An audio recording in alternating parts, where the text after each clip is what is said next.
بسم اللہ الرحمن الرحیم۔ السلام علیکم۔ سیدنا نعیمان رضی اللہ تعالیٰ عنہ بن عمر انصاری، جنہیں النعیمان بھی کہا جاتا ہے، نبی کریم صلی اللہ علیہ وسلم کے صحابہ میں بہت زیادہ ہنس مکھ مذاق کرنے والے اور زندہ دل تھے۔ ایک موقع پر ان کے چند ساتھیوں نے کہا کہ بہت دنوں سے اونٹ کا گوشت نہیں کھایا، اس کے کھلانے کی کوئی صورت پیدا کرو۔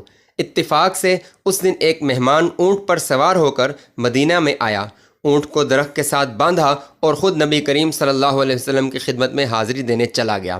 حضرت نعیمان نے سوچا گوشت کھلانے کا یہ بہترین موقع ہے، حضور صلی اللہ علیہ وسلم نہایت شفقت اور رحم والے ہیں، ہم نیاز مندوں کی طرف سے اونٹ کی قیمت ادا کر دیں گے۔ چنانچہ انہوں نے چند دوسرے ساتھیوں کے تحریک دلانے پر اونٹ کو ذبح کیا، سب میں گوشت تقسیم کیا اور خود جا کر حضرت بی بی زیا کے گھر میں چھپ گئے۔ وہ مہمان نبی کریم صلی اللہ علیہ وسلم سے رخصت لے کر واپس ہوا اور اونٹ کی جگہ اس کا ڈھانچہ پایا تو اپنا سر پیٹ کر رہ گیا اور زور زور سے کہنے لگا کہ ہائے میں لٹ گیا۔ نبی کریم صلی اللہ علیہ وسلم نے اس کی فریادیں سنی تو باہر تشریف لائے، دریافت کرنے پر اصل واقعے سے باخبر ہوئے تو پوچھا نعیمان کہاں ہے؟ ایک صحابی نے عرض کیا کہ آپ کے چچا کی بیٹی کے گھر چھپا ہوا ہے۔ آپ صلی اللہ علیہ وسلم وہاں تشریف لے گئے۔ سیدنا نعیمان رضی اللہ عنہ گھر کے اندر ایک گڑھے میں چھپے ہوئے تھے اور انہوں نے اپنے اوپر کچھ کھجور کی ٹہنیاں اور پتے وغیرہ ڈال رکھے تھے۔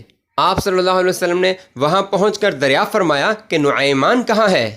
ایک صحابی نے زور سے کہا کہ یا رسول اللہ صلی اللہ علیہ وسلم میں نے اسے نہیں دیکھا، لیکن ساتھ ہی اس طرف اشارہ کر دیا جہاں وہ چھپے بیٹھے تھے۔ آپ صلی اللہ علیہ وسلم نے انہیں جا کر پکڑ لیا تو پتوں کی وجہ سے ان کا چہرہ بدلا ہوا تھا۔ نبی کریم صلی اللہ علیہ وسلم نے فرمایا تو نے ایسا کیوں کیا؟ وہ بولے یا رسول اللہ صلی اللہ علیہ وسلم یہ جو آپ کے ساتھ بہت سے لوگ کھڑے ہیں یہ سب اس عمل میں میرے ساتھ شریک ہیں۔ اس وقت تو یہ سب مجھ سے کہہ رہے تھے کہ ابو القاسم محمد صلی اللہ علیہ وسلم رحمت جہاں ہیں وہ اس اونٹ کی قیمت خود ادا کر دیں گے، لیکن اب یہ سب ہی لا تعلق ہو کر خاموش کھڑے ہیں۔ نبی کریم صلی اللہ علیہ وسلم مسکرانے لگے اور ان کا چہرہ صاف کرنے لگے، اور پھر نبی کریم صلی اللہ علیہ وسلم نے اس دیہاتی کو اس کے اونٹ کی قیمت ادا کی۔